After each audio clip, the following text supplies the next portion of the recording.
Correio Debate de volta, a gente retoma a entrevista aqui com o jornalista Samuel Amaral, que é biógrafo de Bill Ramos, que é um dos ícones do jornalismo paraibano. Você estava falando dessa trajetória de Bill Ramos na época, chamada época de ouro do jornalismo paraibano. O jornalismo mudou muito, né? E Bill Ramos vivia numa época em que o jornalismo, primeiro, que não tinha computador. Quando ele começou, quando ele chegou, atingiu o auge da carreira, não tinha computador. Era tudo datilografia, né? Segundo, na época, nos estertores da ditadura militar, ele pegou a ditadura, também pegou os estertores da ditadura militar. Ele chegou a ser seguido pela ditadura militar? Sim. Quando ele trabalhava aqui no Correio da Paraíba, em 1964, os donos do Correio na época, Teotônio Neto e José Teotônio, para não demiti-lo do jornal por causa das perseguições que ele sofria pela atuação política dele, sobretudo na Associação Paraibana de Imprensa, transferiram-no para a sucursal do Correio em Campina Grande. E ele ficou lá em Campina Grande por um determinado período e lá ele acompanhou, por exemplo, o desaparecimento dos dois primeiros desaparecidos do regime militar, que foram Nego Fuba e Pedro Fazendeiro. Ele estava lá no gabinete do delegado quando chegou essa notícia, e então ele também foi um precursor do jornalismo investigativo aqui naquela época, não só no desaparecimento desses dois, como também no assassinato de João Pedro Teixeira antes da ditadura, 2 anos antes. Três personagens ligados à Liga Camponesa, com vinculação às Ligas Camponesas. Exatamente. Então a gente pode dizer que, ao lado de Gonzaga Rodrigues e de Hélio Zenaide, Bill Ramos é um dos precursores do jornalismo investigativo aqui na Paraíba. Uhum.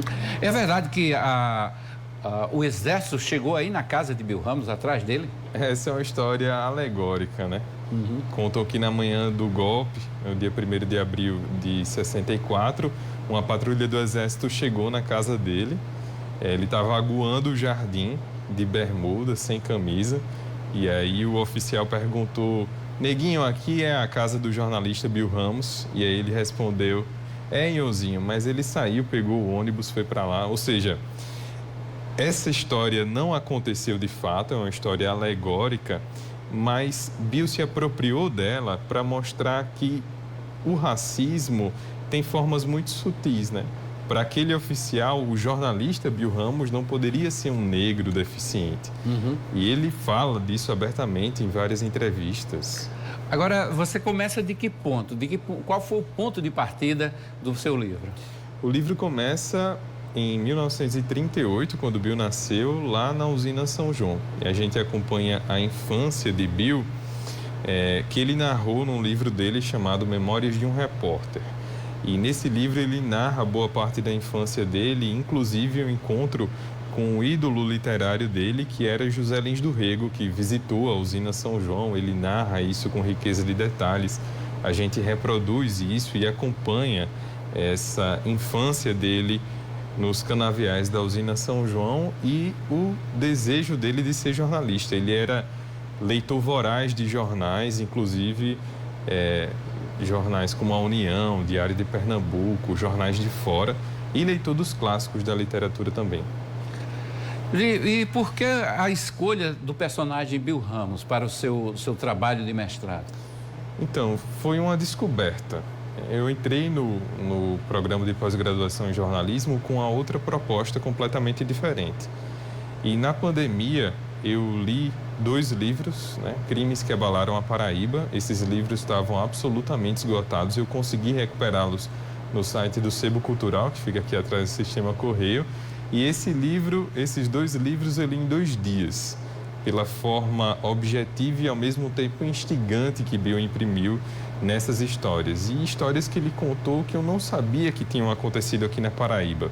Então, esse livro me causou uma forte impressão e, junto com a minha orientadora, a professora Joana Bellarmino, eu decidi fazer a minha dissertação sobre Bill Ramos, mas não contando apenas os aspectos dos crimes que abalaram a Paraíba, mas toda a trajetória de vida desse personagem que precisava ser conhecido pelo público pelas novas gerações de jornalistas e de leitores, porque eu não tinha com quem conversar sobre Bill Ramos, pessoas da minha geração, sobre a escrita dele, sobre a trajetória de vida dele.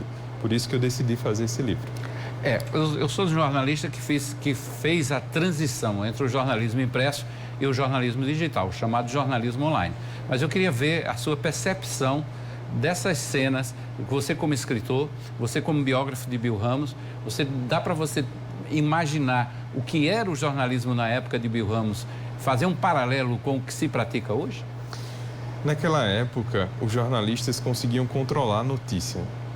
Controlar a notícia no sentido de que só no dia seguinte saía a manchete do jornal que ia repercutir. Segurar o furo, né? Segurar o furo, exatamente.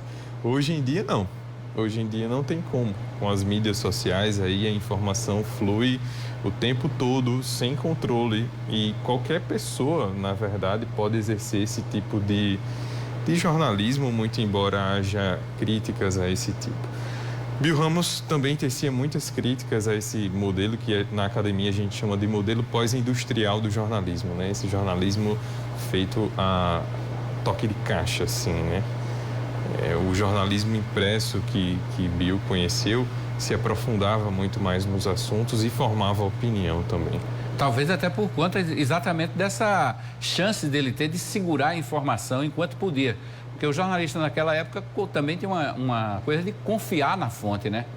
Exatamente. E Bill tinha excelentes fontes, né? Ele era interlocutor de grandes políticos, de governadores, de artistas, de intelectuais. Bill circulava muito bem nesses meios e trouxe também muitos furos na profissão. Por exemplo, um caso que ficou emblemático foi a renúncia do governador Pedro Gondim na época. Bill deu esse furo no jornal Correio da Paraíba que foi histórico. Né? Então, Bill, ele pegou muito dessa época que o jornalismo impresso tinha um certo fascínio. Exatamente, por conta exatamente dessa possibilidade de você ter fontes, a gente chama fontes fidedignas, né? Fontes fidedignas. Fidedignas, tinha isso também. Hoje em dia não são tão fidedignas assim, né? A informação muda tanto. É verdade. Talvez seja isso também, essa mudança de jornalismo. Não sou saudosista, acho que cada coisa na sua época. Acho que a evolução do jornalismo é uma evolução que a própria sociedade experimenta. O que eu condeno pessoalmente, e aí eu vou dar uma opinião pessoal, é pessoas que não são jornalistas fazendo um mau jornalismo. Sim. Apesar de que naquela época, quando Bill começou, Bill, Gonzaga, todos esses dessa geração, não havia curso de jornalismo. Eles não tinham, não tinham. Bill se formou em Direito muito tempo depois.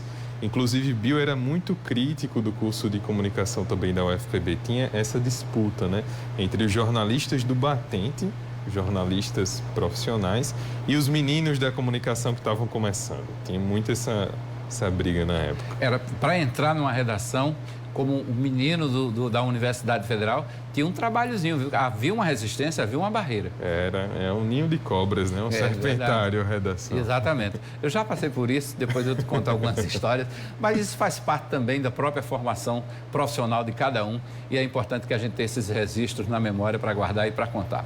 Samuel, obrigado pela presença aqui, pela entrevista, viu? Eu que agradeço, Hermes. Boa tarde para você, boa tarde aos telespectadores do Correio Debate.